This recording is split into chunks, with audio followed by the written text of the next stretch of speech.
And everyone that's like, we're at war, we're not at war, as evidenced by, did you see what happened today, Pete? See what happened? What? They bombed the military base at Qatar? Say it right, Pete. They bombed. They bombed.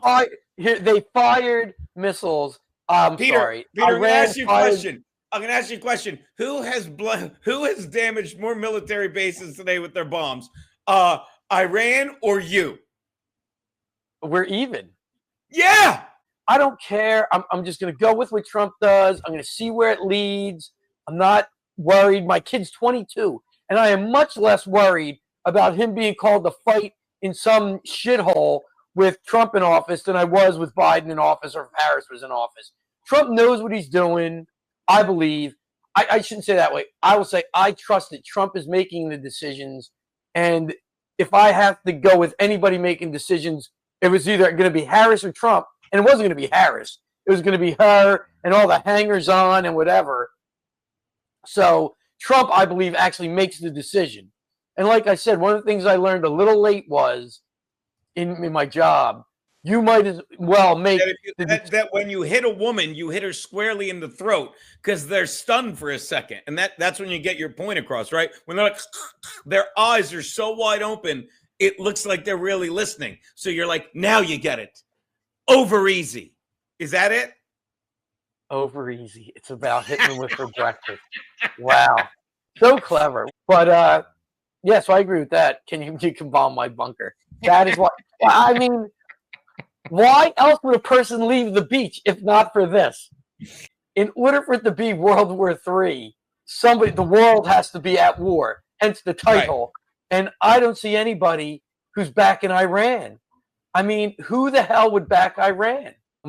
And this was sort of like when I was substitute teaching, and I would listen to WIP at sports radio in Philly for people who aren't around. And you feel like you're the only person listening because it was like 1990. You know what I mean? It had just started. You come to find out everybody's listening. And that's how I feel about like Limbaugh and Levin and even Savage to a degree. Everybody was listening, but nobody's talking about it because of what you said. They didn't want anybody to think they were crazy. Now we know the other side of the crazy. Remember when they diplomatically say, well, we got to be careful, they might bomb us. That was just so they could fucking put people in the region and make more fucking money and pump out the war machine. We're not going to war, but we're using our machines. Yeah, and somebody, I guess with Johnny Clare, Israel are at war with Iran and you directly support Israel. Yeah, and the United States also directly supports Ukraine. We were sending them tons of money. Are we at war with Russia too? Because that's the exact same thing. Yeah. The exact same thing. And I get what people are saying. Yes, we've supported Israel for a long time and they attacked Iran. We sell military equipment all over the world to all sorts of countries. Every time they use one of those weapons, the United States at war, that just can't be. I don't think it is. To me, war is we have soldiers on the ground somewhere. That's boots war. On the ground. So when he said he was negotiating peace with Iran, but then said he was planning a strike with Israel, that wasn't a lie. What the fuck are you talking? That is politics. Okay? That is what politics used to be. Trump came out and said, like I'm not announcing strikes. It's where the U.S. is done, at least during his term, announcing military strikes to give people a chance to prepare. When Trump gave people chances to prepare, when we're giving them chances to prepare, unlike old administrations that gave them chances to prepare and didn't do shit when they did not. Okay? No, I think Trump was negotiating in good faith with Iran. He is a deal maker and he wanted to make a deal.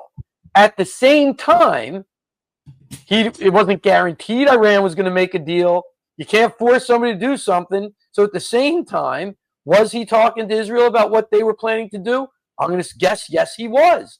And when the 60 days were up and Iran didn't make a deal, and like I was listening, they wouldn't show up for meetings. They'd send third-party people is what Iran would do. They kept effing around like they were still negotiating with the Bidens, the Obamas, or the Bushes. And they weren't.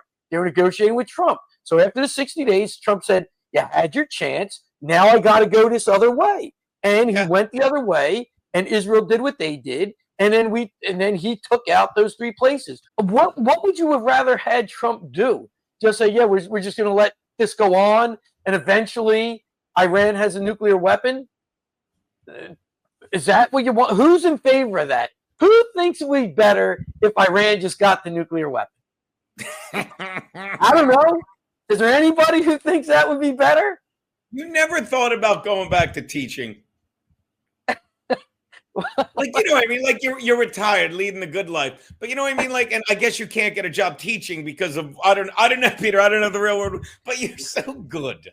I'm sure. Let me tell you, I'm sure this would do wonders for me. There's something so wrong with you, so addled. I can't tire of that.